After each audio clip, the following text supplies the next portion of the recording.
સુરતની પીપી સવાણી યુનિવર્સિટીમાં હેલ્થકેર ક્ષેત્રના વિદ્યાર્થીઓ માટે અદ્યતન સિમ્યુલેશન લેબનું ભવ્ય ઉદ્ઘાટન કરવામાં આવ્યું। પીપી સવાણી યુનિવર્સિટીમાં 21 ઓગસ્ટે અદ્યતન સ્પંદન સિમ્યુલેશન લેબનું ઉદ્ઘાટન થયું। આરોગ્ય મંત્રી પ્રફુલ પાનસેરિયા મુખ્ય અતિથિ રહ્યા। કિરણ જેમ્સના વલ્લભભાઈ લખાણી વિશિષ્ટ અતિથિ તરીકે ઉપસ્થિત રહ્યા। આધુનિક સિમ્યુલેટર અને મેડિકલ સાધનોથી સજ્જ આ લેબમાં વિદ્યાર્થીઓને ક્લિનિકલ પ્રેક્ટિસ પહેલા પ્રેક્ટિકલ તાલીમ મળશે।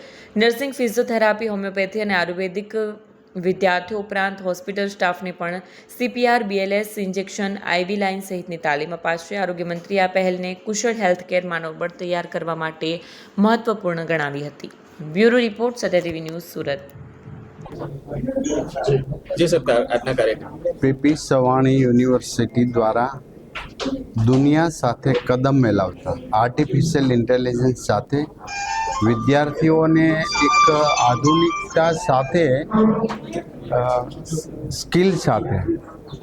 સ્કિલ લેબ જ્યારે અહીંયા તૈયાર કરવામાં આવ્યું છે, જેમાં પેરામેડિકલ્સના સ્ટુડન્ટને એક પ્રેક્ટિકલ સાથે જે સ્ટડી કરશે એનાથી પણ સારું પ્રેક્ટિકલ સાથે, જેથી કરીને આવનારા સમયમાં ક્રિટિકલ પેશન્ટ, કાર્ડિયાક, ટ્રોમા સેન્ટરની અંદર લાવતા પેશન્ટોને વગેરેને એ બહુ સારી રીતે ટ્રીટ કરી શકે।